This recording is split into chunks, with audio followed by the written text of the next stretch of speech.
truth is the most convincing story that maps onto reality, and that's why the central narrative is falling apart. Right now in the United States, people should not be walking around with masks. We must see the central narrative for the fiction that it is. We are Americans. While elections are sometimes messy, this was a secure election. The founders began the fight for human liberty and self-governance, and it's up to us to finish the job. I'll tell you what, we are in a truth emergency right now. This is the end game.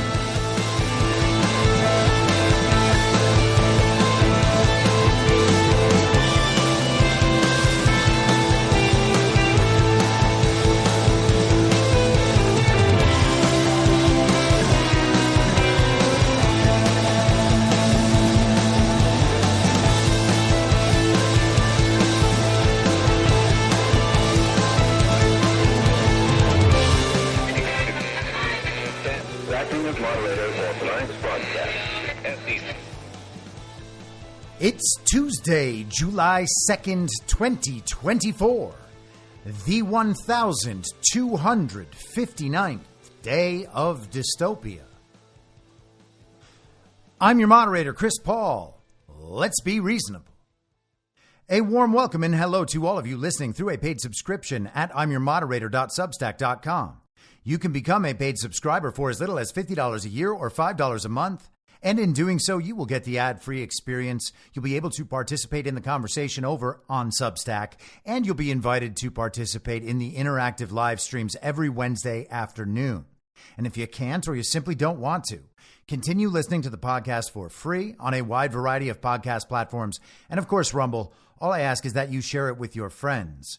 You can find the links to the podcast, the writing, the social media, and the merch site by visiting linktree.com/I'mYourModerator. Anyone who understands the roller coaster we've been on these past few years knows we haven't reached the end yet, and there may still be hard times to come. And as we add $1 trillion to the national debt every 100 days, we could be headed for some shaky financial times. If you're like me, you're figuring out how to diversify and make sure some seeds are planted for whatever may come. And that's one of the many reasons I think Bitcoin is part of our future. But it's not only about money. Bitcoin looks to be a critical part of the next generation of technology, communications, energy, verification, and even national defense. I'd encourage everyone to do their research and do it now. And if you're convinced of the likelihood that Bitcoin is an essential part of our future, then you'll need an on-ramp. I recommend River. River empowers you to grow your portfolio without any unwanted surprises and eliminates third-party custodians, putting you in control of your assets. Open an account with no minimum purchase requirement.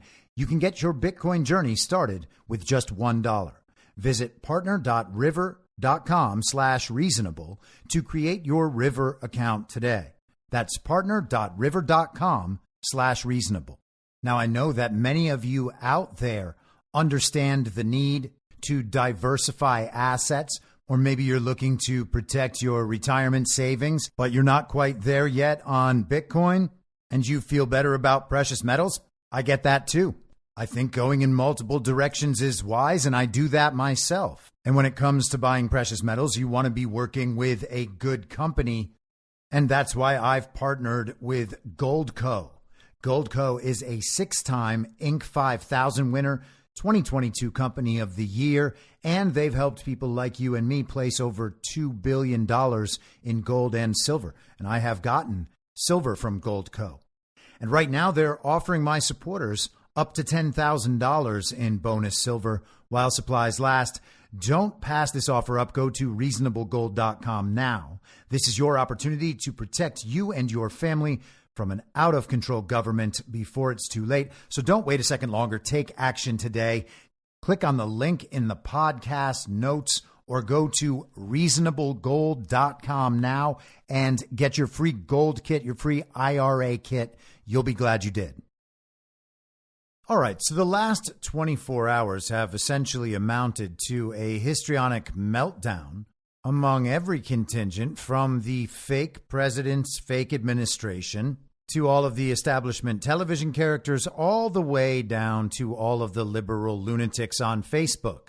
And don't get me wrong, I am more than happy for them to spread their opinions out as widely as they possibly can. I want everyone to hear their claims from sea to shining sea. I want them all to freak out that Donald Trump might kill people with drones, engage in political assassinations, or use the military to stage a coup. I want them to think about how a president might accept a bribe in exchange for a pardon. And I want them to agree that all of those things are very bad, because it will prove useful when they all have to defend all of those things done by presidents who aren't Donald Trump. Now, I have to think that most of the people on the television haven't spent much, if any, time actually reviewing the opinion of the court, because otherwise the only conclusion I could draw is that they are intentionally misrepresenting it so that their audiences would go around telling people that the opinion means the opposite of what it does and convincing them to be scared of things that will never happen, at least not on Donald Trump's behalf. They all have happened on behalf of prior presidents. Now, the document the court released with the syllabus, the opinion from Justice Roberts, the concurring opinion from Justice Thomas, the concurring in part opinion from Amy Coney Barrett, and then the two dissenting opinions from Ketanji Brown Jackson and Sonia Sotomayor. I think I got them all. Well, that's like 120 pages long, so we're not going to go through the whole thing. And generally speaking, when an opinion comes along with the syllabus, as they call it, it usually represents a pretty comprehensive summary of the arguments and facts in the court's opinion. And so I want to go through the syllabus and then at least a bit of Justice Clarence Thomas's concurring opinion, and then see if the commie freakout is warranted or substantiated in any way by what the court decided. So let's get into it. A federal grand jury indicted former President Donald J. Trump on 4 counts for conduct that occurred during his presidency following the November 2020 election. The indictment alleged that after losing the election, Trump conspired to overturn it by spreading knowingly false claims of election fraud to obstruct the collecting, counting, and certification of the election results. Trump moved to dismiss the indictment based on presidential immunity, arguing that a president has absolute immunity from criminal prosecution for actions performed within the outer perimeter of his official responsibilities, and that the indictment's allegations fell within the core of his official duties.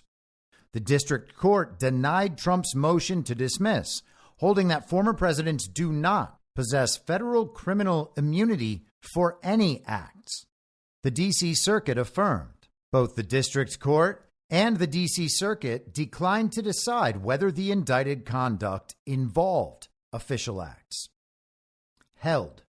Under our constitutional structure of separated powers, the nature of presidential power entitles a former president to absolute immunity from criminal prosecution for actions within his conclusive and preclusive constitutional authority. And he is entitled to at least presumptive immunity from prosecution for all his official acts. There is no immunity for unofficial acts. Now, right there, you might think, oh, okay, so the court is not providing the president immunity to do whatever he wants in any circumstances just based on the fact that he is or was president, right? They've already given a category of acts for which the president is not immune.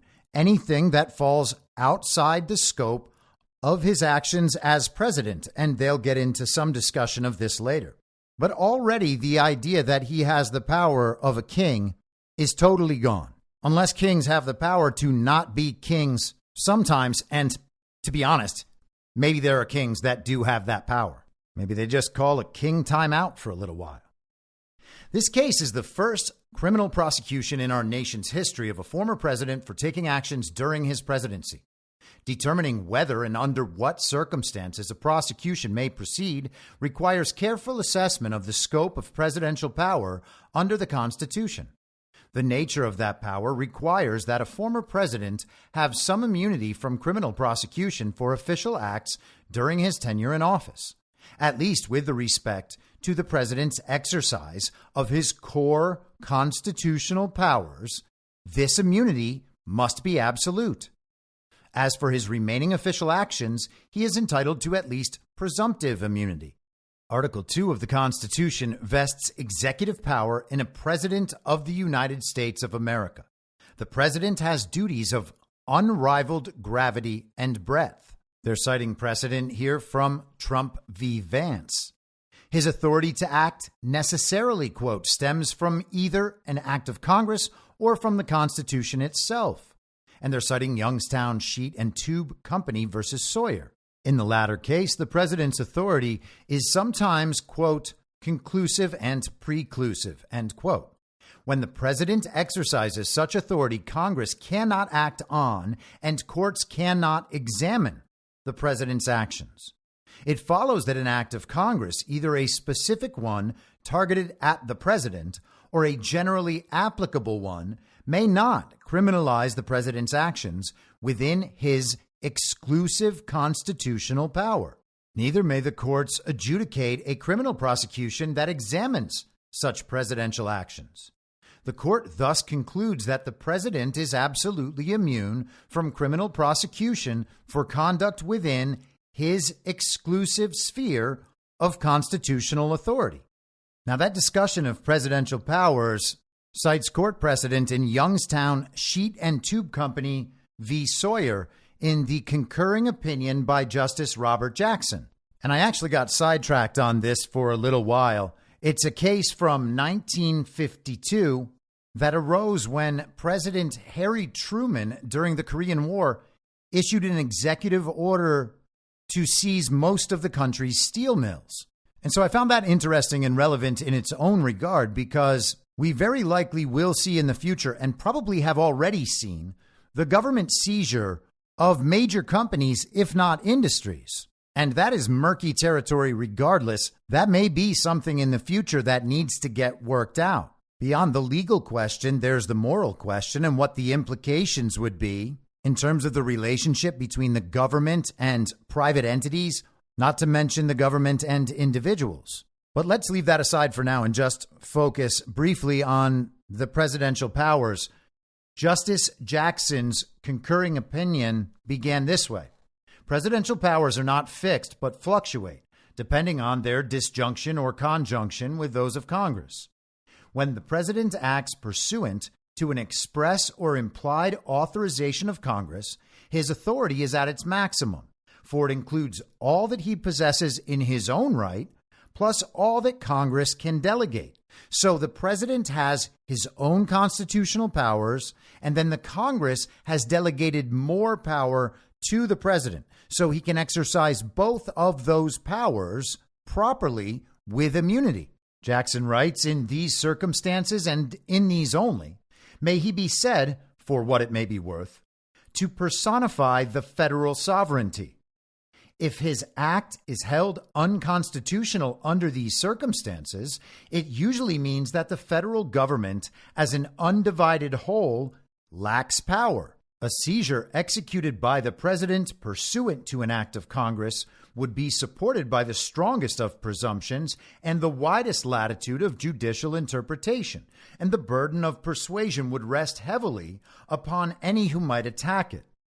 When the president acts in the absence of either a congressional grant or denial of authority, he can only rely upon his own independent powers. So basically, when the Congress hasn't explicitly given or explicitly denied powers to the presidency, then the president can only act under the powers already given the office. Continuing on. But there is a zone of twilight in which he and Congress may have concurrent authority, or in which its distribution is uncertain. Therefore, congressional inertia, indifference, or quiescence may sometimes, at least as a practical matter, enable, if not invite, measures on independent presidential responsibility. In this area, any actual test of power is likely to depend on the imperatives of events and contemporary imponderables rather than on abstract theories of law. Covering Justice Jackson's concurrence, this is the Justia entry, Justia law. Although he did not write the majority opinion, Jackson crafted the most influential perspective on this case. He cleanly identified 3 categories of situations that could involve the balance of power between the executive and legislative branches. The president would be owed the greatest deference when he had received authority from Congress, whether explicit or implicit. In the middle category lay situations in which Congress was silent, known as the Twilight Zone.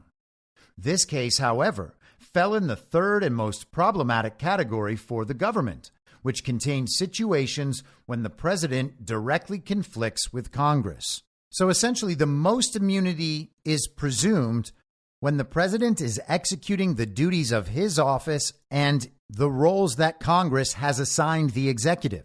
It gets hazier when the Congress has not acted for or against the actions the president might be pursuing. That's the Twilight Zone. And the president has the least authority when the actions are out of line with Congress. And this limits what a president is allowed to do in the case of a national emergency like a war or like a very deadly pandemic. And that whole period feels like the Twilight Zone. In fact, it still does. And in case you're wondering, the television show, The Twilight Zone, started 7 years after that opinion. But let's get back to the syllabus from Trump v. United States.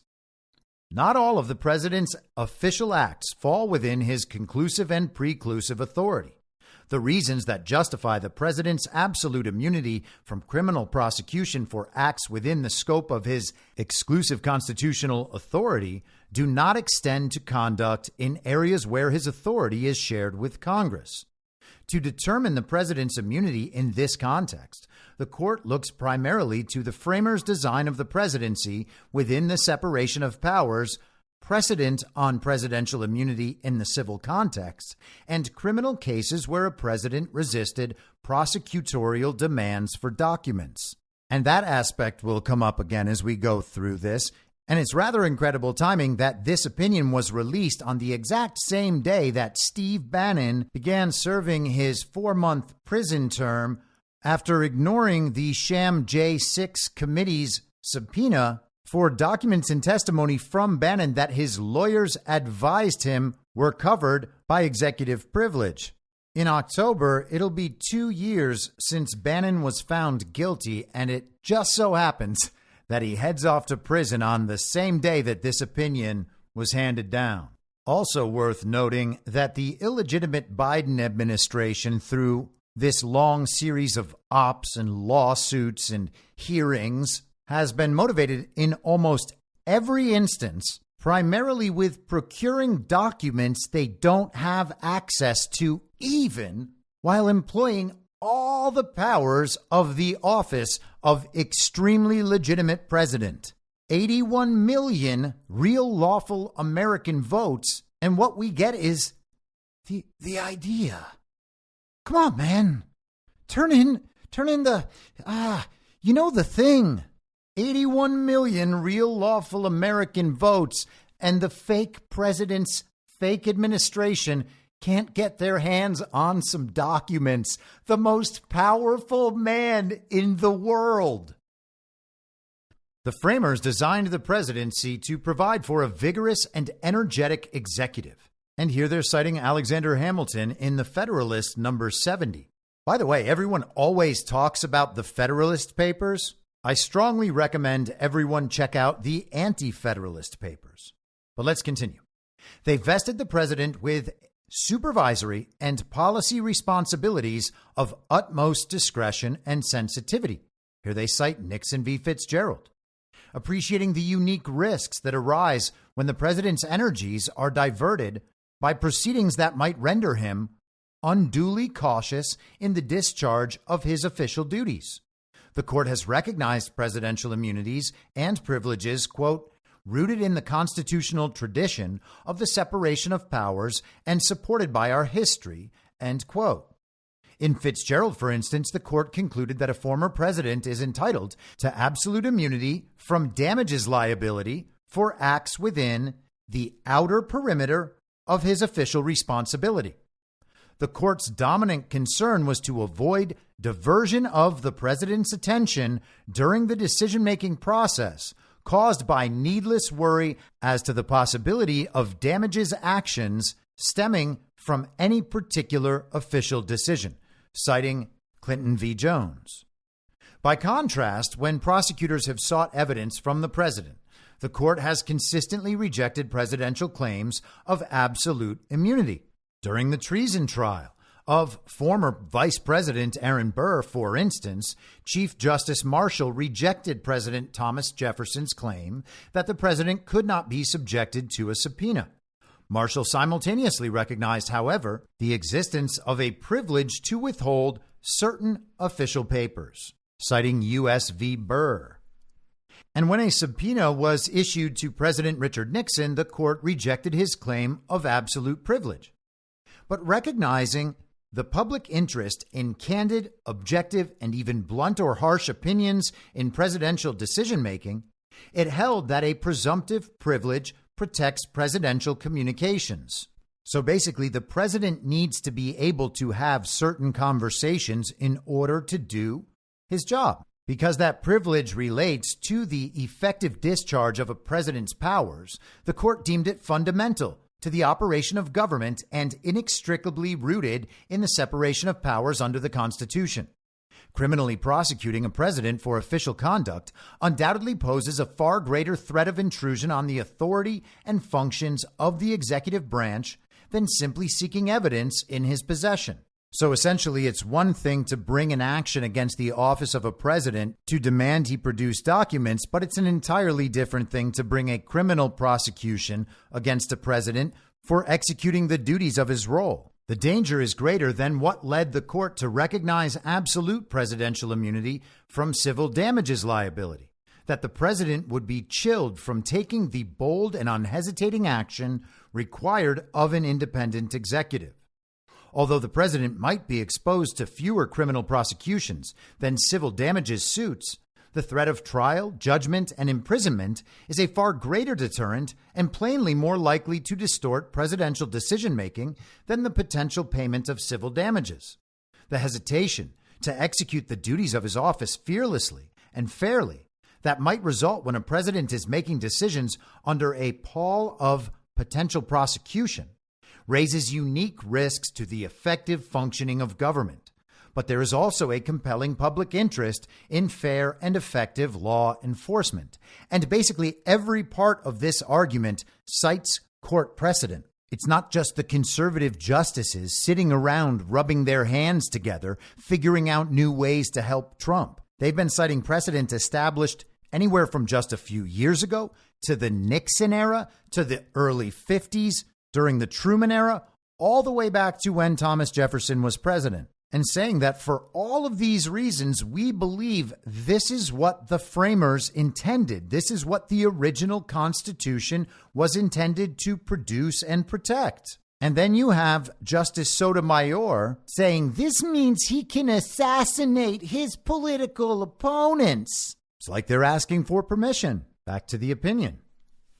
Taking into account these competing considerations, the court concludes that the separation of powers principles explicated in the court's precedent necessitate at least a presumptive immunity from criminal prosecution for a president's acts within the outer perimeter of his official responsibility. Such an immunity is required to safeguard the independence and effective functioning of the executive branch and to enable the president to carry out his constitutional duties without undue caution. At a minimum, the president must be immune from prosecution for an official act unless the government can show that applying a criminal prohibition to that act would pose no dangers of intrusion on the authority and functions of the executive branch. So essentially, the idea is just take Trump out of the picture, focus on the principle, focus on the claims about what Trump has done. Talk to his attorney general about election interference. Talk to state officials around the country. Talked to the public and talked to the vice president about how to handle the certification of electors. If that is meant to be criminalized, could that intrude on the authority and functions of the executive branch? And that one seems obvious. Imagine creating a situation where it would be illegal for the president to even discuss attempting to protect the nation from the sort of usurpation that we saw in 2020. Yet that is what they intend to do. As for a president's unofficial acts, there is no immunity. Although presidential immunity is required for official actions to ensure that the president's decision-making is not distorted by the threat of future litigation stemming from those actions, that concern does not support immunity for unofficial conduct. The separation of powers does not bar a prosecution predicated on the president's unofficial acts. The first step in deciding whether a former president is entitled to immunity from a particular prosecution is to distinguish his official from unofficial actions. In this case, no court thus far has drawn that distinction, in general or with respect to the conduct alleged in particular. It is therefore incumbent upon the court to be mindful that it is a court of final review and not first view. Critical threshold issues in this case are how to differentiate between a president's official and unofficial actions, and how to do so with respect to the indictment's extensive and detailed allegations covering a broad range of conduct. The court offers guidance on those issues. And so essentially, it's not the Supreme Court of the United States' role to adjudicate which acts are official versus unofficial. The lower courts will handle that. And then the Supreme Court would review their decisions if it came to that. When the president acts pursuant to constitutional and statutory authority, he takes official action to perform the functions of his office. Determining whether an action is covered by immunity thus begins with assessing the president's authority to take that action. But the breadth of the president's discretionary responsibilities under the Constitution and laws of the United States frequently makes it, quote, difficult to determine which of his innumerable functions encompassed a particular action, end quote. The immunity the court has recognized, therefore, extends to the outer perimeter of the president's official responsibilities, covering actions so long as they are not manifestly or palpably beyond his authority. And this is from Blassingame versus Trump. In dividing official from unofficial conduct, courts may not inquire into the president's motives. Such a highly intrusive inquiry would risk exposing even the most obvious instances of official conduct to judicial examination on the mere allegation of improper purpose. Nor may courts deem an action unofficial merely because it allegedly violates a generally applicable law. Otherwise, presidents would be subject to trial on every allegation that an action was unlawful, depriving immunity of its intended effect. With the above principles in mind, the court turns to the conduct alleged in the indictment.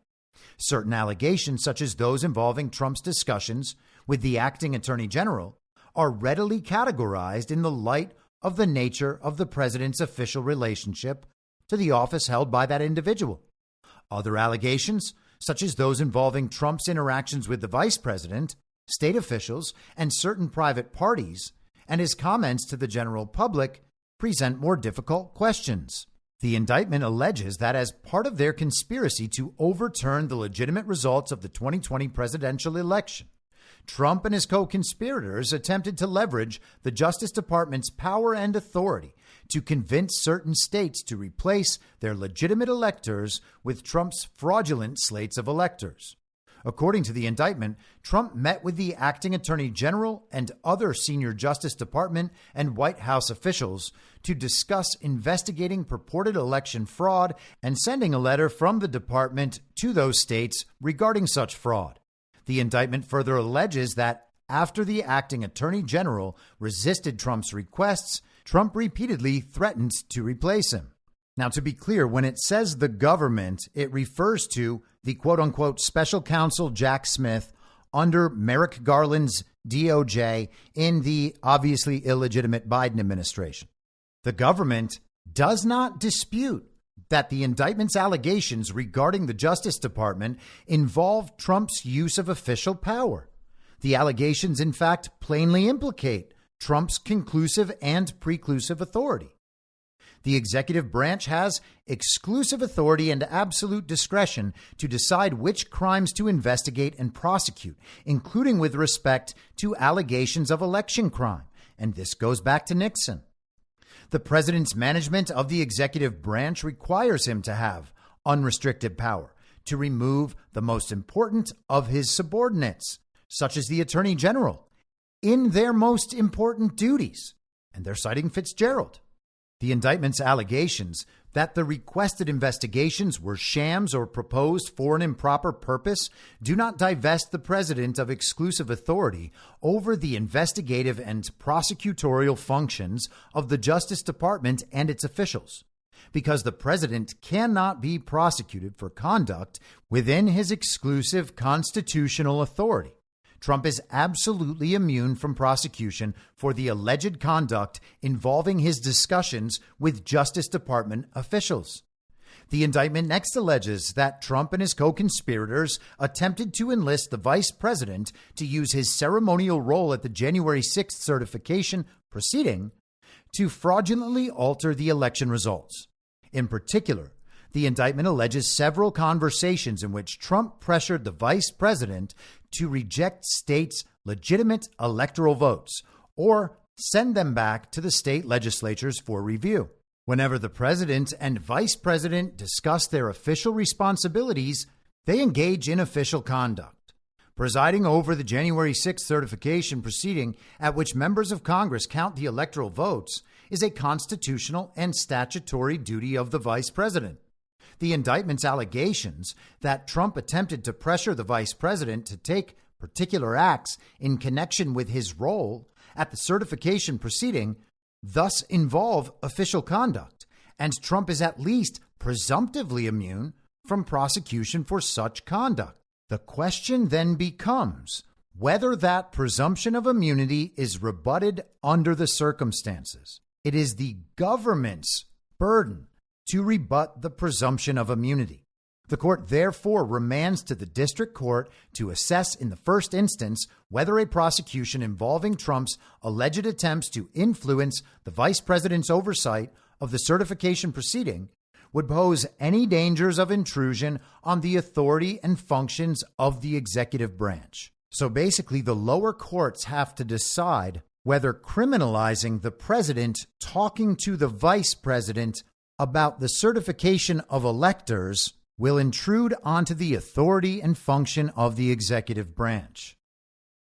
The indictment's remaining allegations involve Trump's interactions with persons outside the executive branch, state officials, private parties, and the general public. In particular, the indictment alleges that Trump and his co-conspirators attempted to convince certain state officials that election fraud had tainted the popular vote count in their states, and thus electoral votes for Trump's opponent needed to be changed to electoral votes for Trump. After Trump failed to convince those officials to alter their state processes, he and his co-conspirators allegedly developed and effectuated a plan to submit fraudulent slates of presidential electors to obstruct their certification proceeding. On Trump's view, the alleged conduct qualifies as official because it was undertaken to ensure the integrity and proper administration of the federal election. As the government sees it, however, Trump can point to no plausible source of authority enabling the president to take such actions. Determining whose characterization may be correct and with respect to which conduct requires a fact-specific analysis of the indictment's extensive and interrelated allegations. The court accordingly remands to the district court to determine in the first instance whether Trump's conduct in this area qualifies as official or unofficial. The indictment also contains various allegations regarding Trump's conduct in connection with the events of January 6th itself.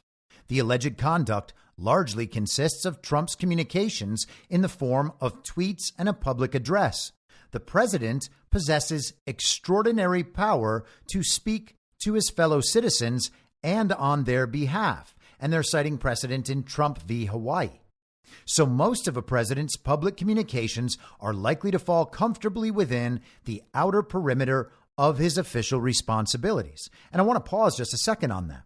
So they're saying the president possesses extraordinary power to speak to his fellow citizens and on their behalf. Now, the government, aka Jack Smith, is trying to suggest that what Donald Trump was doing on January 6th was a crime, claiming somehow that he incited the insurrection. But the court here cites extraordinary powers that the president has to speak to the citizenry. Yet those powers were restricted specifically on January 6th and after by major media organizations and social media companies, and on whose direction.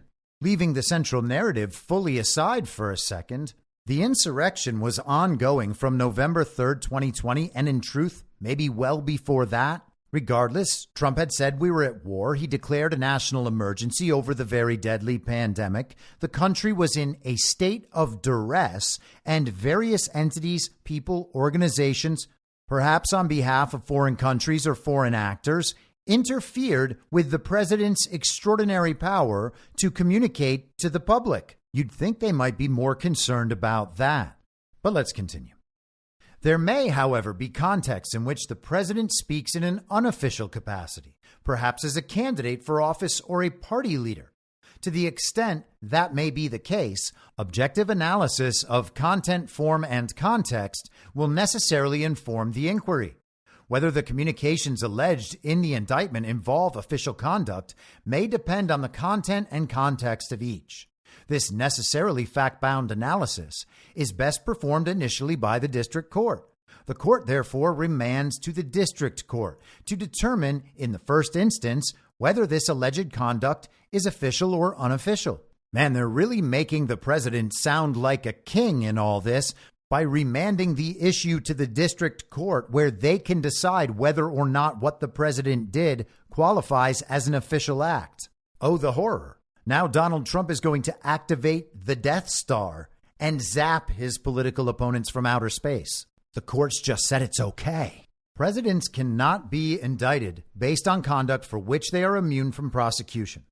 On remand, the district court must carefully analyze the indictment's remaining allegations to determine whether they too involve conduct for which a president must be immune from prosecution.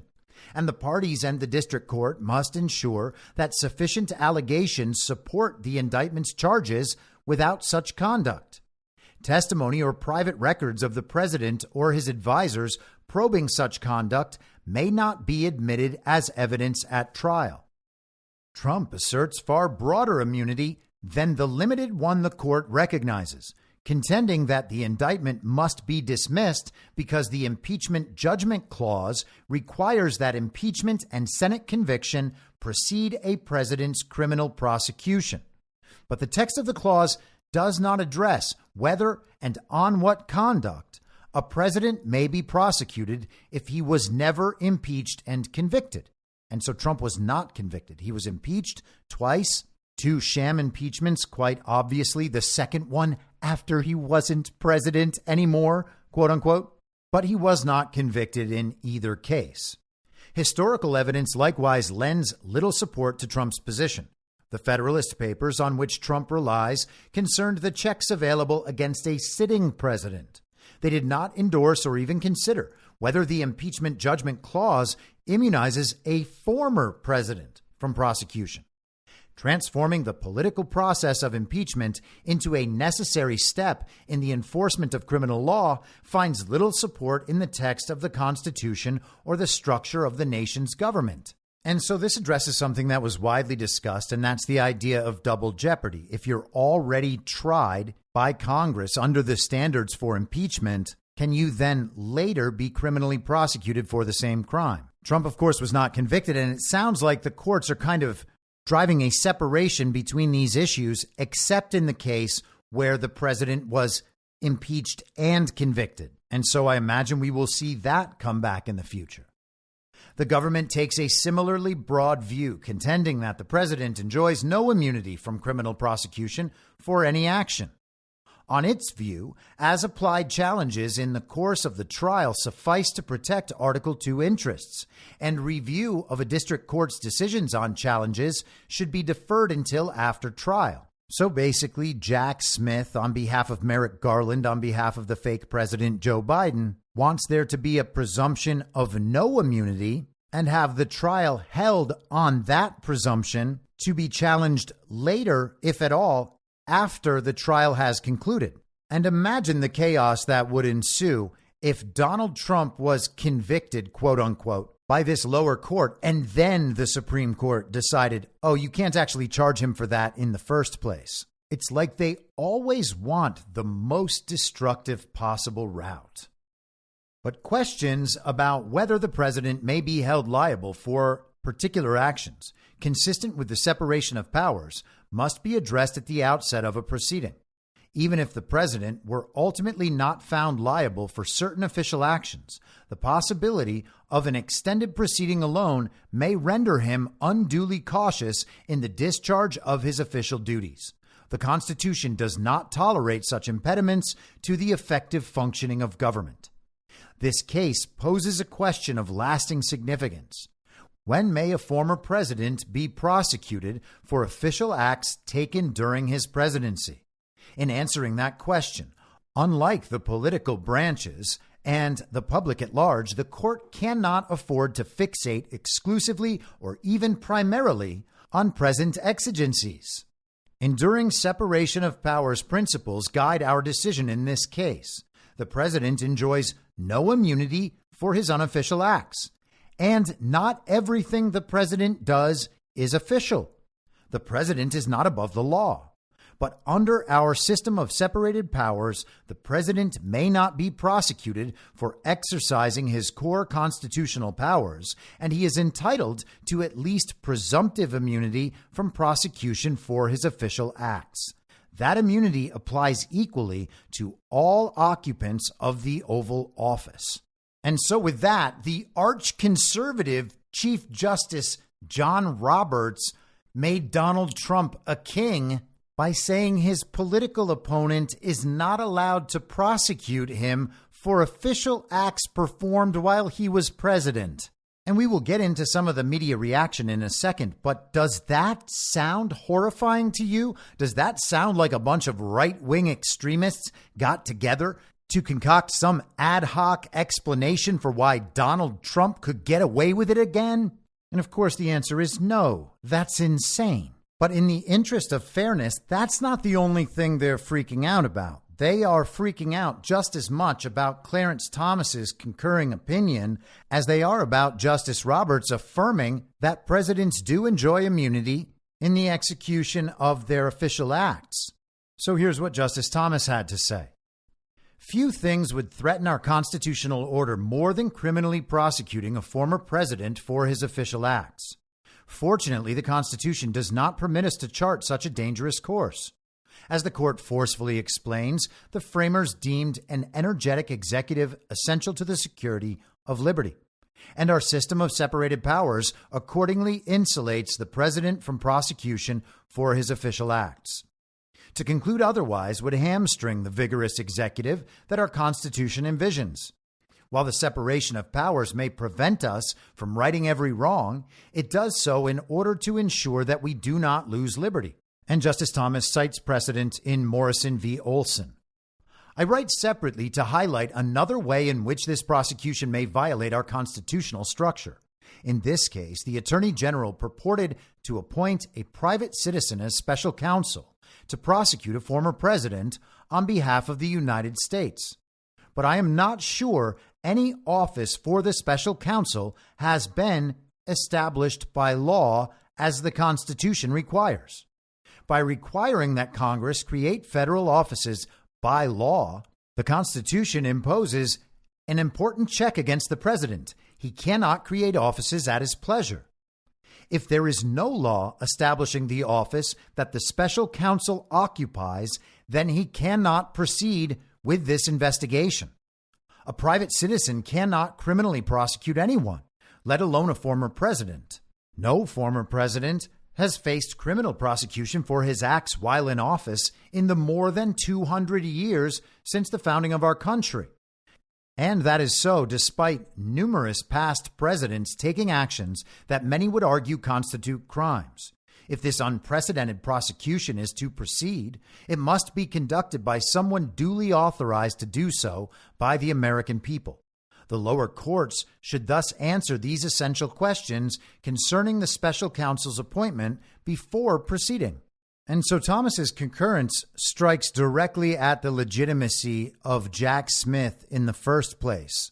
Much like the January 6th committee itself was not properly assembled according to the rules of the House, the illegitimate president's illegitimate Department of Justice, even if it were legitimate, was not allowed under the law to appoint Jack Smith special counsel to investigate the president. Thomas writes, the Constitution sets forth how an office may be created and how it may be filled.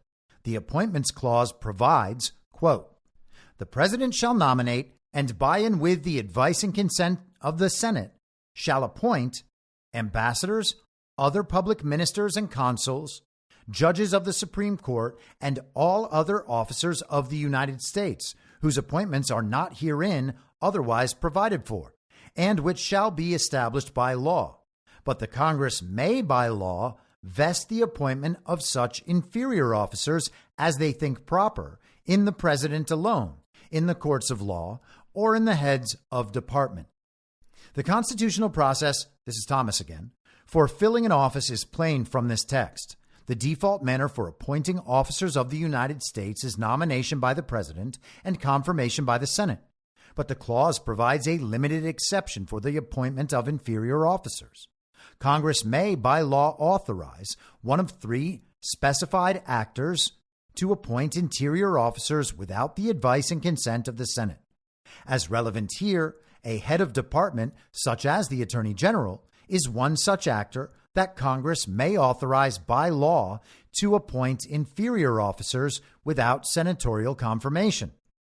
Before the president or a department head can appoint any officer, however, the Constitution requires that the underlying office be established by law. The Constitution itself creates some offices, most obviously that of president and vice president. Although the Constitution contemplates that there will be other officers of the United States whose appointments are not herein otherwise provided for, it clearly requires that those offices shall be established by law. And established by law refers to an office that Congress creates by statute.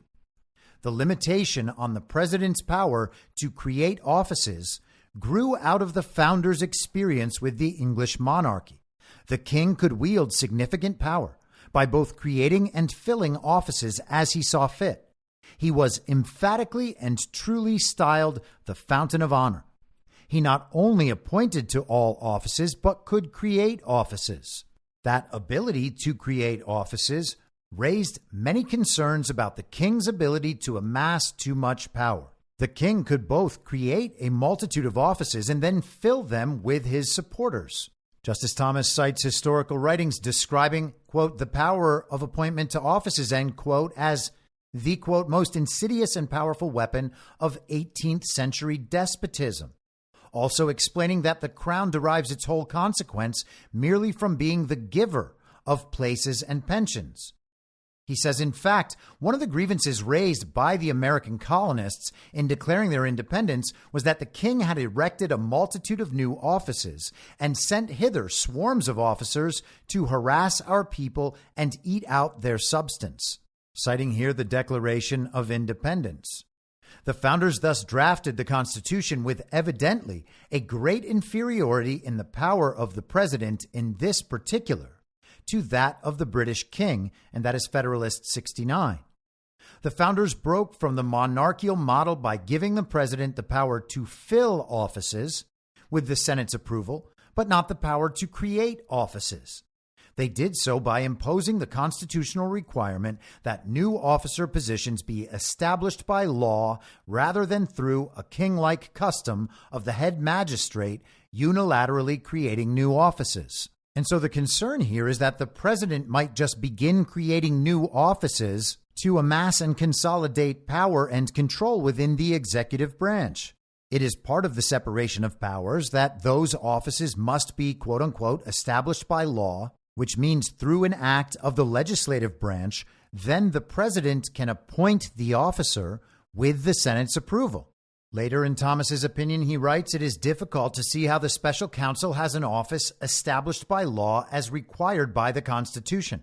When the Attorney General appointed the special counsel, he did not identify any statute that clearly creates such an office, nor did he rely on a statute granting him the authority to appoint officers as he deems fit, as the heads of some other agencies have.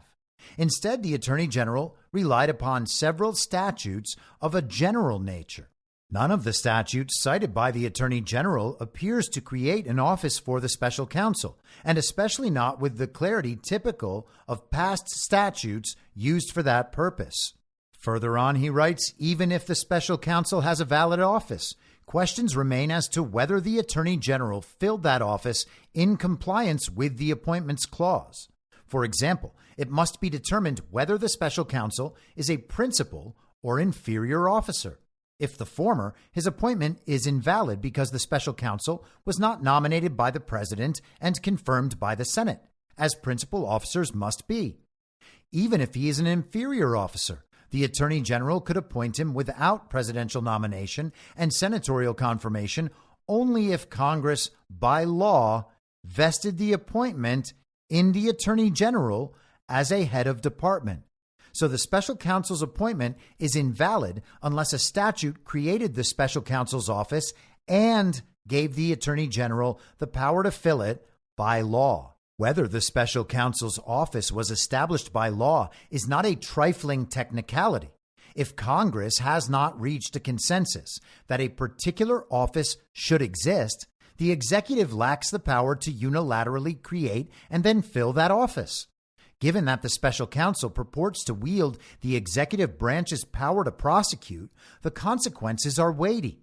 Our Constitution's separation of powers, including its separation of the powers to create and fill offices, is the absolutely central guarantee of a just government and the liberty that it secures for us all. And he cites again Morrison in Justice Antonin Scalia's dissenting opinion. There is no prosecution that can justify imperiling it, Thomas writes. In summary, he writes, in this case, there has been much discussion about ensuring that a president is not above the law. But as the court explains, the president's immunity from prosecution for his official acts is the law. The Constitution provides an energetic executive because such an executive is essential to the security of liberty.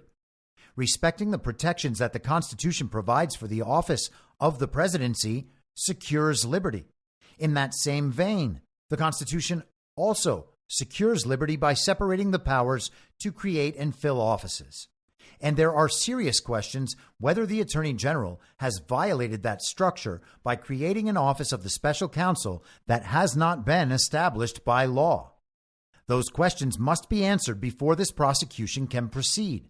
We must respect the Constitution's separation of power in all its forms, else we risk rendering its protection of liberty a parchment guarantee. So essentially, if the Constitution is for anything at all, if it is meant to protect liberty in any way, it necessarily requires the separation of powers. And that is violated when the executive branch begins to establish offices that the Congress has not empowered the executive branch to create. And so if and when the issue as to the legitimacy of Jack Smith as special counsel reaches the Supreme Court, you can pretty much guarantee that Clarence Thomas is going to rule that Jack Smith's appointment as special counsel and thus this entire prosecution is illegitimate.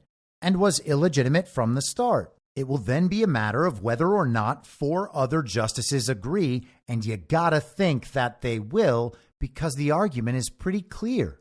And if we reach that point, both Jack Smith indictments will be entirely null and void. And it's taken quite a while to settle this. In fact, it's not settled yet, but that's a factor of how slowly our legal system actually functions. It doesn't mean that all of it was legitimate up until now. It was never legitimate. And that was true the whole time. People pointed it out the whole time. And now we're essentially in a period of delay until a final judgment is rendered from authority in the Supreme Court.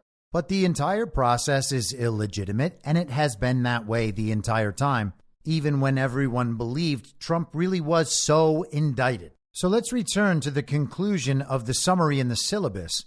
Enduring separation of powers principles guides our decision in this case. The president enjoys no immunity for his unofficial acts, and not everything the president does is official. The president is not above the law. But under our system of separated powers, the president may not be prosecuted for exercising his core constitutional powers, and he is entitled to at least presumptive immunity from prosecution for his official acts. That immunity applies equally to all occupants of the Oval Office. So it should be clear that he is not a king, and that this lawsuit has nothing to do with avoiding accountability for his actions in regard to the obviously stolen in broad daylight 2020 election, nor with his actions taken related to the very violent insurrection. And the case can't even be legitimately brought by Jack Smith, so-called special counsel. The president is not allowed to just go around committing crimes and doing whatever he wants. He has immunities for his official acts, and everything else is up for debate. The opinion cites precedent at every single step, and yet it's being reported to us as though something radical has occurred, as though this ruling is the anomaly in American history, when in fact the prosecutions are the anomaly in American history. And there could have been prosecutions. There just weren't any prosecutions. And why? Well, it's because up until now, the president had a political ad hoc immunity, essentially. And this is what they talk about when they're screaming and whining about our norms. They're freaking out right now about President Trump potentially prosecuting his quote unquote political opponents, despite the fact that he will never run for president again. And despite the fact that they are prosecuting their political opponents right now. That was never acceptable before in American history, and they're trying to make everyone understand that it will never be acceptable again. It's just in this instance with Donald Trump, because he told the big lie and he threatened our democracy, and then he incited a very violent insurrection. And so it's an exception for all of our history. We were told that was always about fair and unifying politics. It would divide the country. It would split the nation in two. If we ever had political prosecutions in this country, if someone tried to try a president or former president, it never happened. We were told that's why. But that's not why. It never happened because there's a uniparty. It's controlled opposition. They make their deals according to their norms and their customs and their negotiations, whatever they can work out. These tools aren't used to maintain the stability of our nation. They're used as leverage against those who don't go along with the implementation of the uniparty's agenda on behalf of the global regime. No one was prosecuted because they would be prosecuting themselves. To the extent we've ever seen political prosecutions, they're always in service of a takedown of some given politician who didn't go along with the program. Again, it's just used as leverage. We were operating under a principle of political ad hoc immunity. And now the courts have clarified under what circumstances a president or former president can be criminally prosecuted. And they've left it to the lower courts to decide the parameters of what constitutes an official versus unofficial act.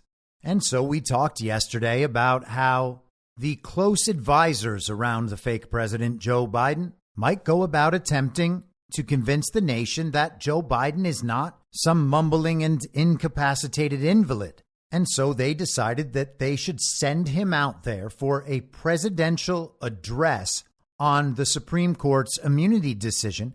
They mentioned the other day in the New York Times that they didn't know which Biden showed up to the debate. He had been fully tanned, and then he went on stage looking all pale and pallid. And we were told that was the fault of the makeup artist. Well, Joe Biden didn't have that problem last night. Apparently, the other Joe Biden showed up. And by other Joe Biden, I don't mean there are multiple Joe Bidens, of course. That's a conspiracy theory. I just mean it wasn't the pale, pallid Biden who goes to the makeup artist before going on camera, even though I'm sure that yesterday's Joe Biden also went to the makeup artist before going on camera. Anyway, the point is that yesterday's Joe Biden was orange, and not a little bit orange. Fully orange, like oranger than Trump at his orangest orange, like this is the Twilight Zone and no one knows what the hell is going on orange. And so here's his statement. It's about 4.5 minutes long in case you are one of those people who just can't listen to Joe Biden. Or, of course, if you already heard it, go ahead and skip it. But I'm going to play it in full. Here is the fake president. Presidency is the most powerful office in the world. It's an office that not only tests your judgment, perhaps even more importantly, it's an office that tests your character. Because you not only face moments when you need the courage to exercise the full power of the presidency, you also face moments where you need the wisdom to respect the limits of the power of the office of the presidency. This nation was founded on the principle that there are no kings in America. Each of us is equal before the law. No one is above the law, not even the President of the United States. With today's Supreme Court decision on presidential immunity, that fundamentally changed. For all practical purposes, today's decision almost certainly means that there are virtually no limits on what a president can do. This is a fundamentally new principle, and it's a dangerous precedent, because the power of the office will no longer be constrained by the law, even including the Supreme Court of the United States. The only limits will be self-imposed by the president alone. This decision today has continued the court's attack in recent years on a wide range of long-established legal principles in our nation, from gutting voting rights and civil rights, to taking away a woman's right to choose, to today's decision that undermines the rule of law of this nation. Nearly 4 years ago, my predecessor sent a violent mob to the U.S. Capitol to stop the peaceful transfer of power. We all saw it with our own eyes. We sat there and watched it happen that day. Attack on the police, the ransacking of the Capitol, a mob literally hunting down the House Speaker, Nancy Pelosi, gallows erected to hang the Vice President, Mike Pence. I think it's fair to say it's one of the darkest days in the history of America.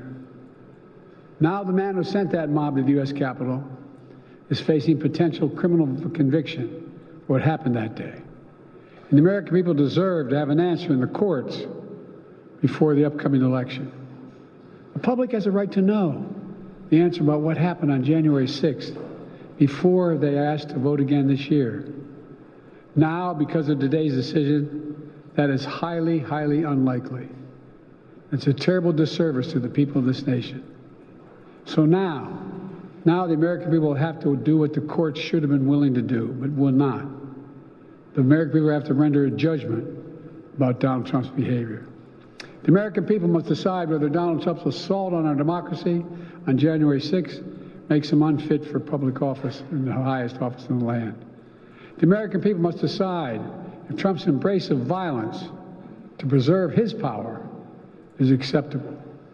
Perhaps most importantly, the American people must decide if they want to entrust the president once again, the presidency, to Donald Trump, now knowing he'll be even more emboldened to do whatever he pleases whenever he wants to do it.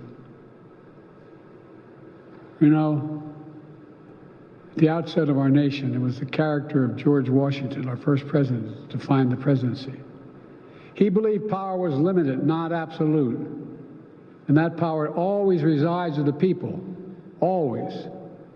Now, over 200 years later, with today's Supreme Court decision, once again, it will depend on the character of the men and women who hold that presidency that are going to define the limits of the power of the presidency, because the law will no longer do it.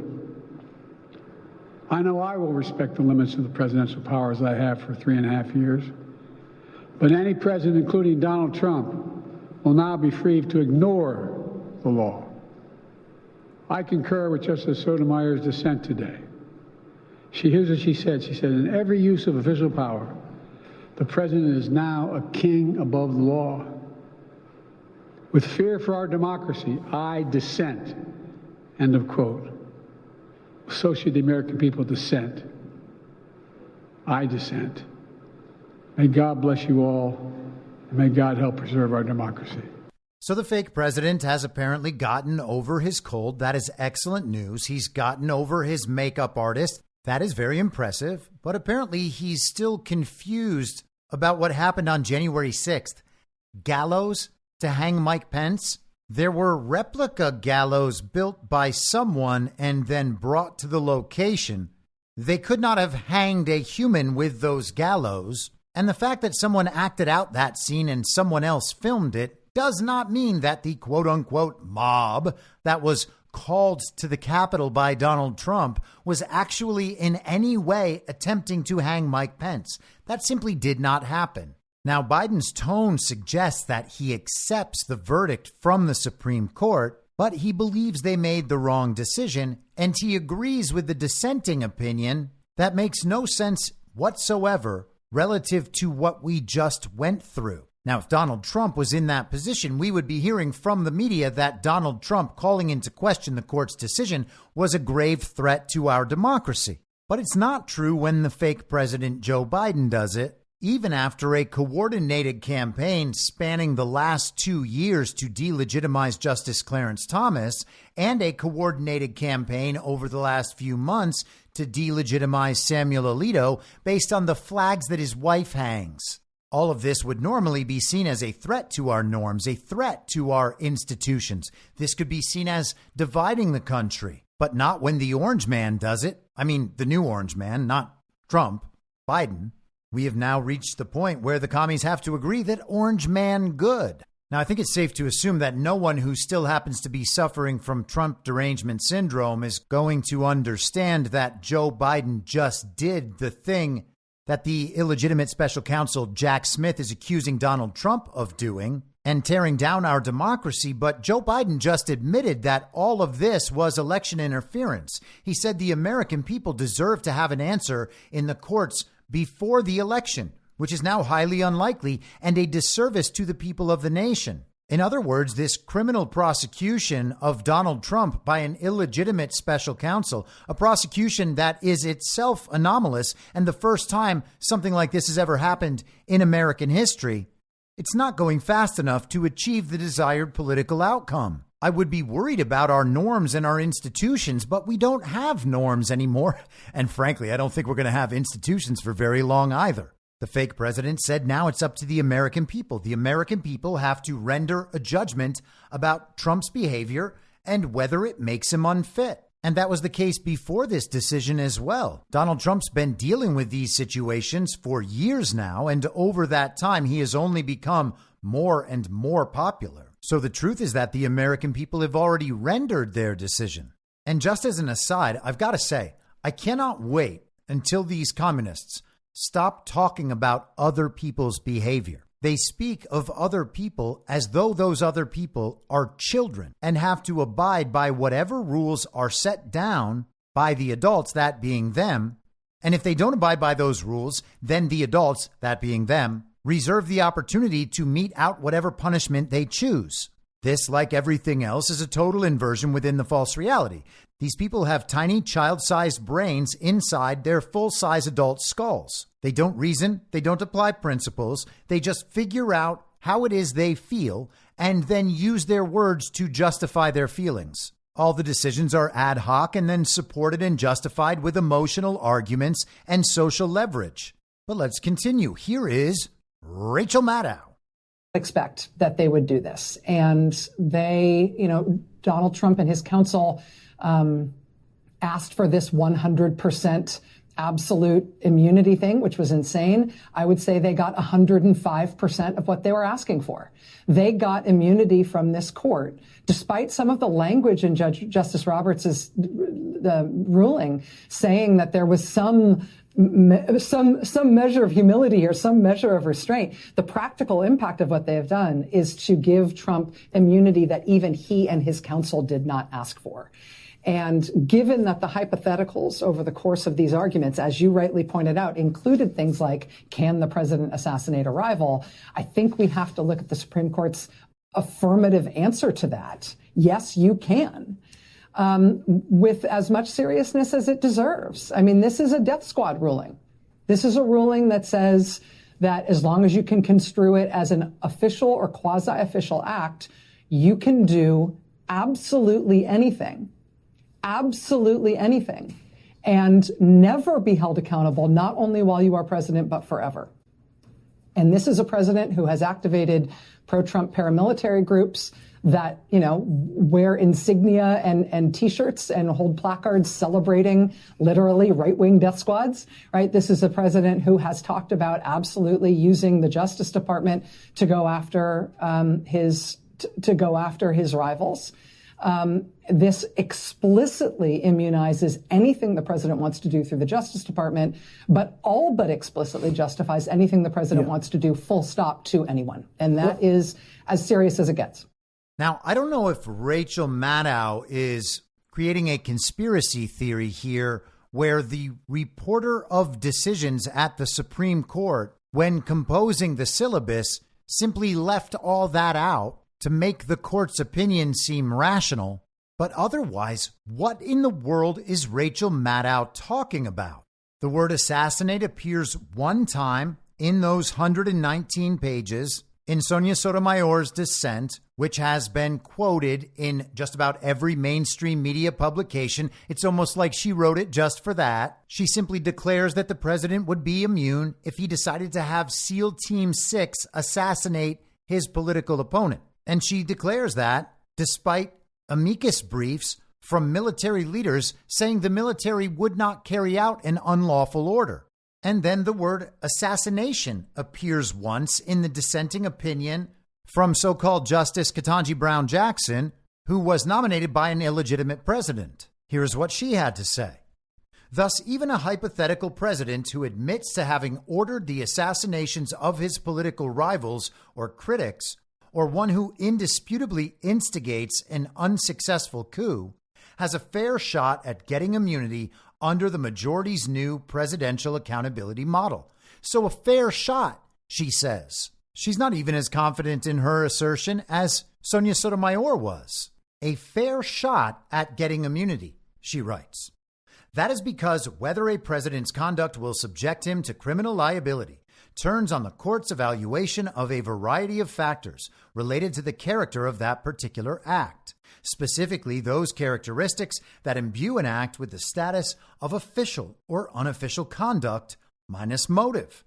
In the end, then, under the majority's new paradigm, whether the president will be exempt from legal liability for murder, assault, theft, fraud, or any other reprehensible and outlawed criminal act will turn on whether he committed that act in his official capacity, such that the answer to the immunity question will always and inevitably be, it depends. And again, that's how things were before. They essentially just affirmed court precedent and remanded the case to the lower courts so they could determine which acts were official versus unofficial. She then goes on to argue that not all laws apply to everybody. The president works under a different set of laws, and therefore the claim that no one is above the law is no longer true. In fact, the president, according to Rachel Maddow and her understanding of this decision, is now allowed to send out death squads. And that immediately reminded me of an episode that I recorded last year called What Killing Spree, that discussed narratives surrounding Donald Trump's reinstitution of federal execution by firing squad before he ended his first term. It's a weird sort of thing to bring back if you understand that the incoming regime might politically prosecute and persecute you, and you might be the one facing the firing squad. But somehow Donald Trump's been able to avoid that. But that hasn't stopped the freak out. And of course, we've talked multiple times about all of the elite's plans to flee the country if Donald Trump comes back. But I suspect we'll get another round of all this. And just as a reminder, this is from February 14th, 2023. Trump plans to bring back firing squads and group executions if he retakes White House. And this was from our friend Asawin Subsang. In the article, he writes, "It's not an idle inquiry. The former president, if reelected, is still committed to expanding the use of the federal death penalty and bringing back banned methods of execution," the sources say. He has even, one of the sources recounts, mused about televising footage of executions, including showing condemned prisoners in the final moments of their lives. Specifically, Trump has talked about bringing back death by firing squad, by hanging, and, according to two of the sources, possibly even guillotine. He has also, sources say, discussed group executions.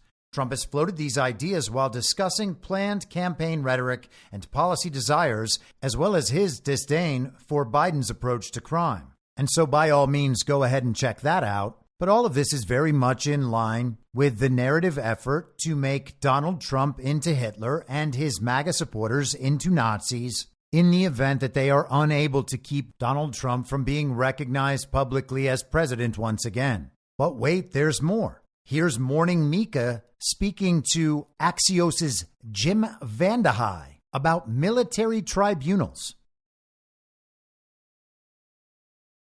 Can you explain how if Donald Trump even slightly pushes the envelope on this, which we know he will totally push the envelope, what this could look like in terms of, I mean, there are not going to be people around him who say, listen, I don't have immunity, I can't do that. That's not going to be the reality.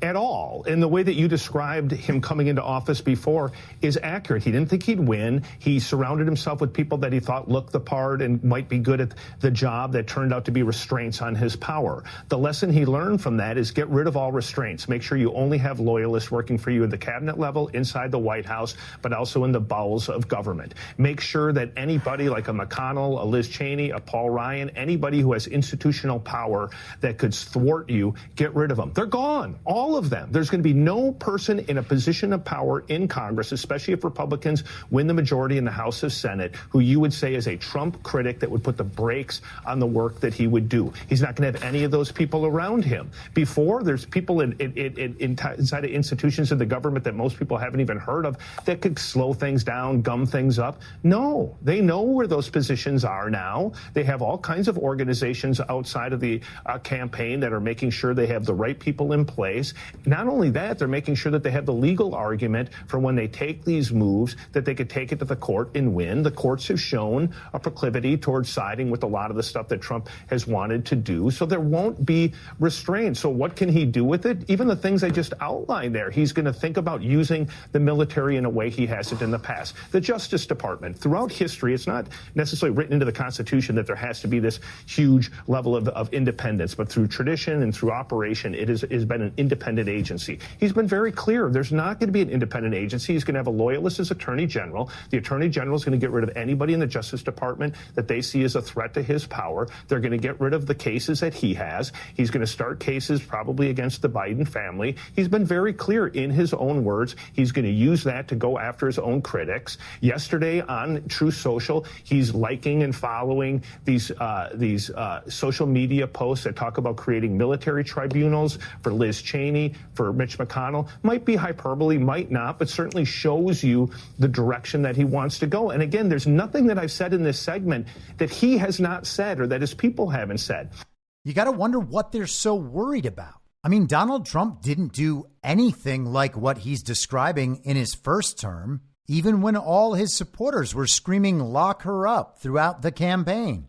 The illegitimate Biden administration has hundreds of political prisoners held on unconstitutional charges, as was just ruled, and they're prosecuting their political opponent. They are censoring American speech. They're pulling out all the stops to interfere in our elections in any way imaginable to make sure, once again, that Donald Trump is not publicly recognized as president for another 4 years.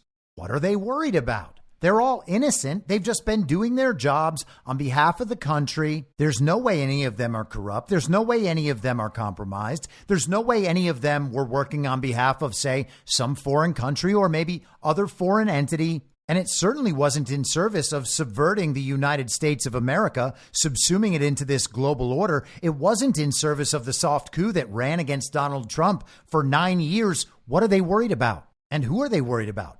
Themselves? Corrupt politicians? At least, lower level corrupt politicians, because all of the former presidents, like Bill Clinton and Barack Obama and George W. Bush, and of course, Joe Biden, they're all immune now. In fact, they're like kings. Shouldn't Rachel Maddow and all of the minions be celebrating this sort of thing? Hey, how about that? All our favorite presidents who committed treason now have immunity. Because surely treason must fall within the scope of official acts. None of these guys would ever violate the law, and they definitely would not participate in mass conspiracies to violate the law, so they have no concerns when it comes to anything like RICO, for instance. Why are they worried? And speaking of DOJ independence, that's always been a farce. That has been a norm of our institutions. But we don't have norms anymore, and we barely have institutions. The DOJ was never independent. The Constitution doesn't require it to be independent. It is literally the prosecutorial arm of the executive branch. The president has authority over the executive branch. They made it clear that the president can fire the attorney general if he wants. And of course, he appoints the attorney general. The independent Department of Justice has always been an illusion. The illusion is gone now. That's all. But they needed the illusion. They needed the norms. Because again, it's a uniparty. These prosecutions and threats of prosecutions and threats of investigations and investigations, that's all just leverage. That's part of the PR campaign. What are they worried about when Donald Trump is the one who's surely committed all these crimes? I mean, my goodness, he is guilty of 34 felonies. It'll totally hold up. Let's listen to Joy Reid tell us about it. Activating small d democratic energy that can be brought out of what I think is a genuinely appalling move by the court. I wonder if you feel the same way about that. It's very clarifying. They might as well have added, by the way, please Google Project 2025, because we are essentially authorizing, and not just authorizing, really sort of calling on Donald Trump. They repeatedly talk about bold and decisive action. Yeah. But what bold and decisive action do they have in mind? Probably the exact same bold and decisive action the Heritage Foundation has in mind. Heritage Action has in mind. Leonard Leo has in mind. Steve Bannon has in mind. And what I think they're saying to the American people is that if this Leonard Leo 6, get our preferred president back, we are going to encourage him to break the boundaries of the law, to push it to the limit, to feel free to even use violence, to use mass incarceration. Go ahead and do those camps. Do whatever you need to do to take the bold and decisive action that we repeatedly have said is necessary for the function of the presidency to get the agenda done. And we'll protect you, and we'll let you know, Donald Trump, when you've gone too far, and only then will you be stopped. This is a clarion call to every American. By the way, that debate is like 34 felony counts old, and it does not matter anymore. All that matters is that you do not allow the person back into office who will use this power that he's been given by this court, this imperial court, to implement that agenda they wrote down and published because they know that no one will stop them except voters. So Joy Reid is spinning up a conspiracy theory. She's saying that the Supreme Court is actually suggesting that Donald Trump do all of these things somehow in service of implementing the Project 2025 plan. That's not even a Trump plan. It is 900 pages of plans and suggestions from people in Trump's orbit who know full well Donald Trump is under no obligation to implement any of those plans and hasn't promised to implement any of them. This is just a canard for the mainstream media. And I'm not trying to assert that it doesn't exist or that none of those plans will be implemented. I hope some of them will. I also hope some of them won't. There are plans in Project 2025 for the Department of Education, a department that should not exist, a department that Trump said will not exist. So clearly those plans won't be followed. And the Supreme Court wasn't suggesting anything about those plans or anything about any action Donald Trump might take. The part she's so worked up about is some claim that they said he could take bold and decisive action. And here's what the court actually said. Criminally prosecuting a president for official conduct undoubtedly poses a far greater threat of intrusion on the authority and functions of the executive branch than simply seeking evidence in his possession. The danger is greater than what led the court to recognize absolute presidential immunity from civil damages liability, that the president would be chilled from taking bold and unhesitating action required of an independent executive. And they were citing precedent in Fitzgerald. The only other thing she could have been referring to was when they cited Alexander Hamilton himself, talking about the intent to create a vigorous and energetic executive under these people's own standards. They should not be allowed to post their own content that goes out on television online. They should be censored for spreading misinformation. These are conspiracy theories. These are baseless claims. She is intentionally misstating what an official federal government institution has said in black and white, and she is doing it in order to gin up fear among the public. All of that in service of interfering in an American election.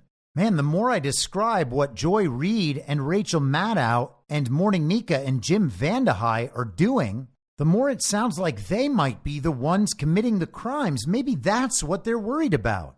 Here's Jim Vandehei with his partner Mike Allen in Axios. Behind the curtain, Trump's imperial presidency in waiting. And do you get it? The Supreme Court has made Trump a king. They even have a picture of him with a purple background, and he's wearing a crown. How about that? Now, Donald Trump is leading the purple color revolution against the orange man? It's like we're in the Twilight Zone. Former President Trump, if reelected, plans to immediately test the boundaries of presidential and governing power, knowing the restraints of Congress and the courts are dramatically looser than during his first term, his advisors tell us. It's not just the Supreme Court ruling on Monday that presidents enjoy substantial legal immunity for actions in office. Trump would come to office with a cabinet and staff pre-vetted for loyalty and a fully compliant Republican coalition in Congress, devoid of critics in positions of real power. Well, hopefully. I mean, come on, Jim, you guys are working pretty hard to steal all those elections down ballot. And you kind of admitted it when you brought it up in your MSNBC segment with Joy Reid.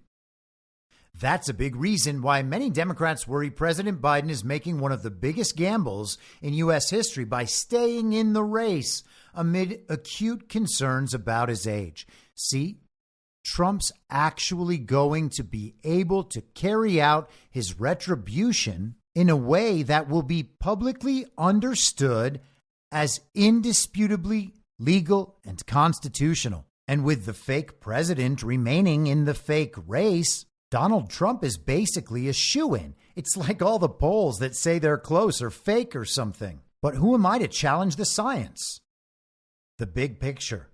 Trump promises an unabashedly imperial presidency, one that would turn the Justice Department against critics, deport millions of people in the U.S. illegally, slap 10% tariffs on thousands of products, and fire perhaps tens of thousands of government staff deemed insufficiently loyal, or deemed incompetent, or unnecessary, or redundant. Donald Trump would be the one elected by the people. It's his executive branch. He doesn't have to keep these people in their positions. It would be insane to believe otherwise, especially when those people coordinate to subvert the duly elected president in exercising his official duties, which is what happened in his first term. What sort of country do these people want?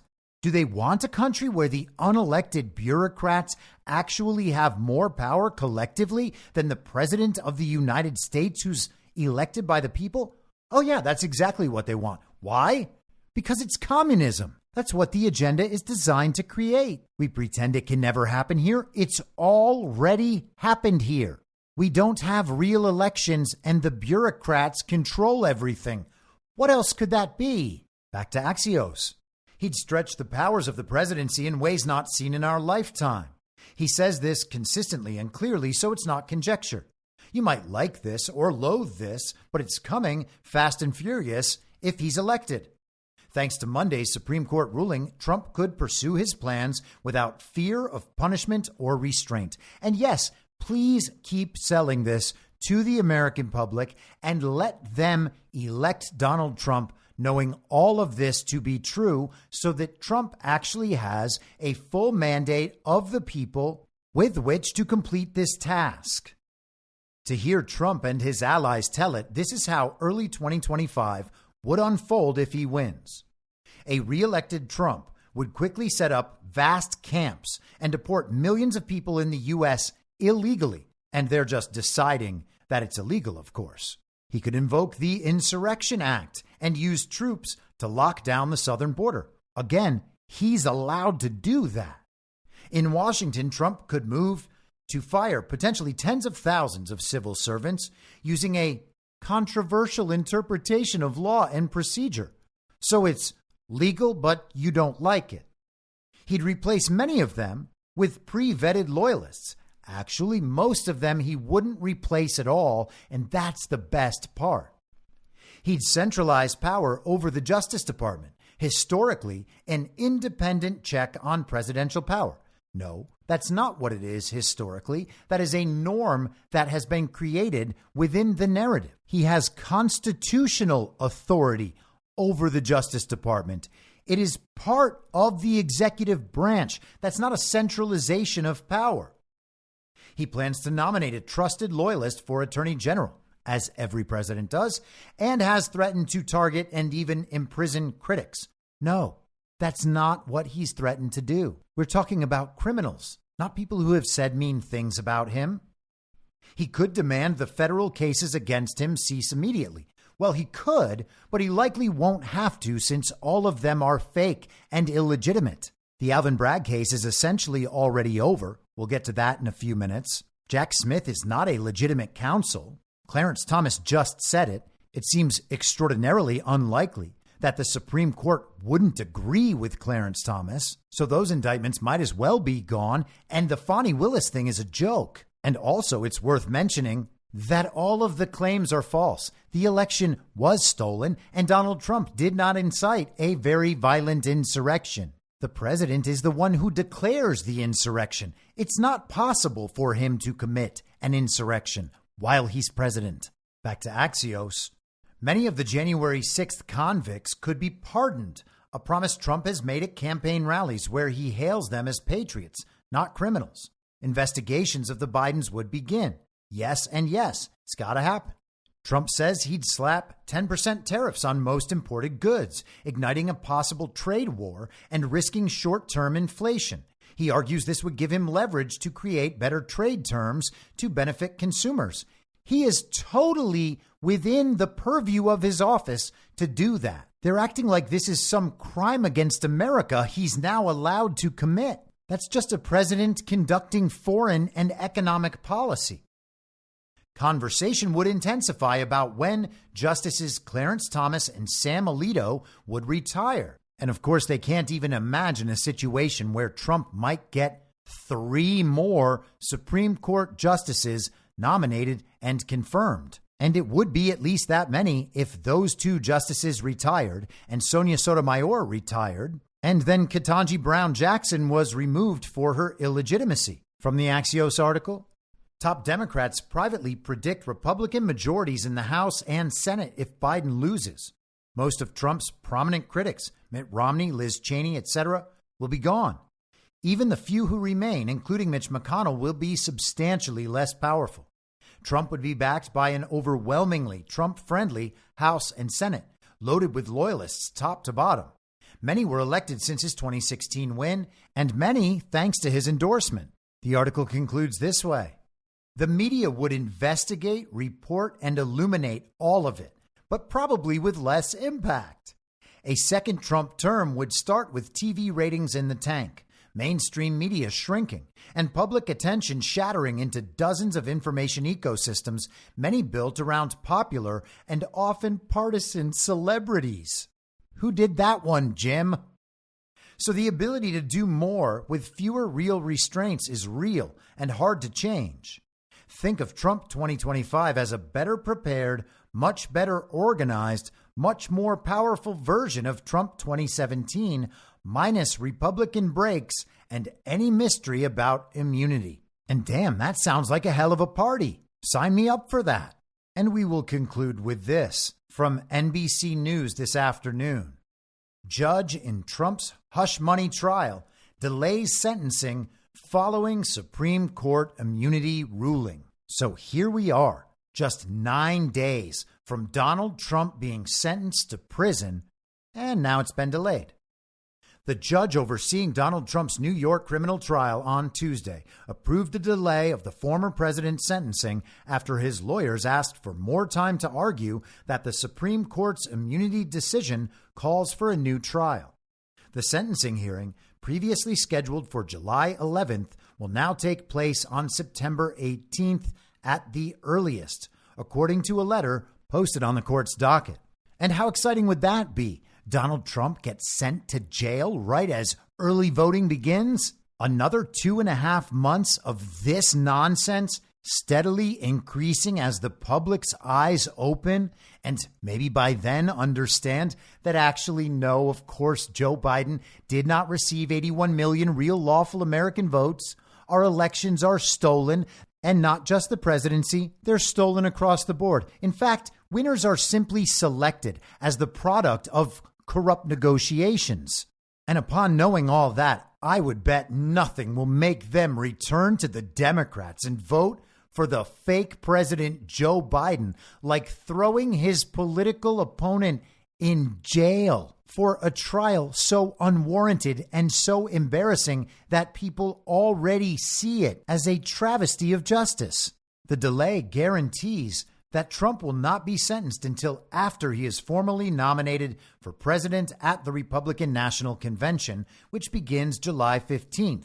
And sentencing will happen less than 2 months before the presidential election. The team moved quickly to leverage the Supreme Court's ruling on Monday, sending a letter to Merchan asking him to brief on how it impacts his felony conviction on 34 counts of falsified business records.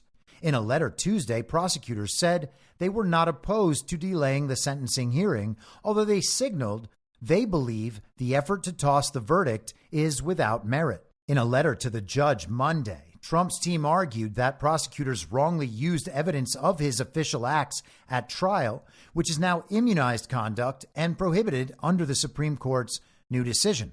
The justices concluded that while presidents enjoy no immunity for unofficial acts that don't involve core presidential duties, prosecutors cannot use any evidence or testimony concerning official acts to prosecute unofficial conduct. And so we'll see how that progresses. But if it's ruled that the Supreme Court's decision on immunity doesn't actually protect Trump in this case, in this instance, that is going to refute in very public fashion this panicking claim that Donald Trump now gets to act as a king. NBC writes, the crux of the issue for Merchan will now come down to whether some of the evidence, like the testimony of former Trump aide Hope Hicks describing a conversation she had with Trump while he was president, is off limits.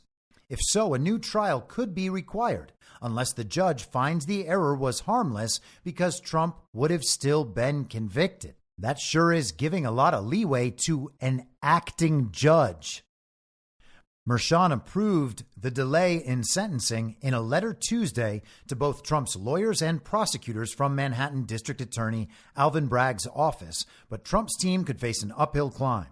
The judge swiftly dismissed their previous attempt to get the case tossed on immunity grounds. He said he would issue a ruling related to the immunity decision on September 6th. And so the Get Trump effort has failed again. They thought they had finally found that magic silver bullet, but no, they haven't.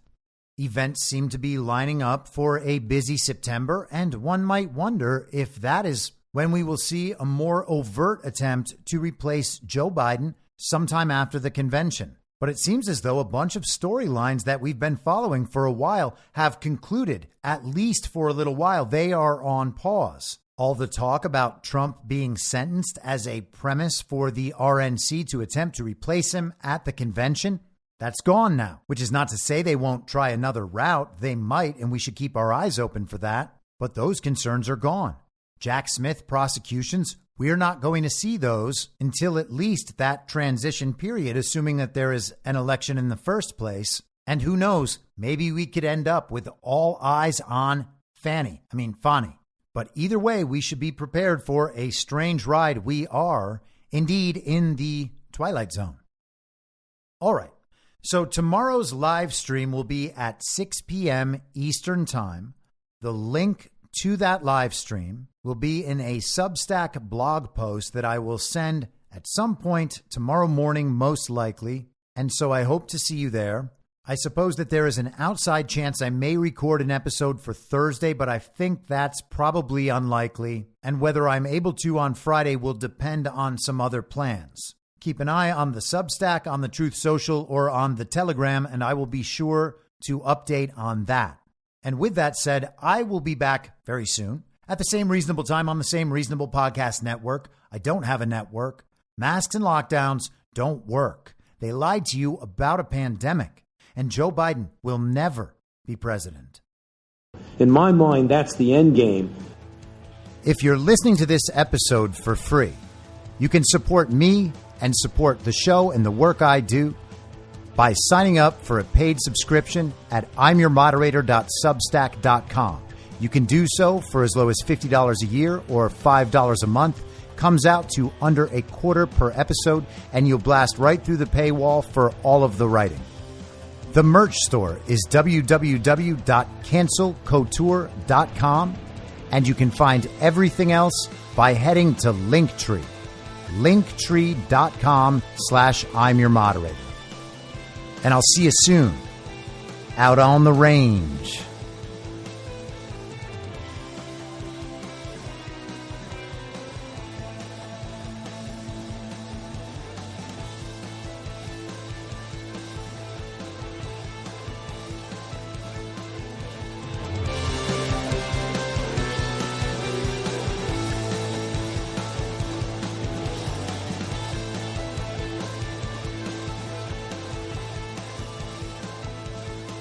It's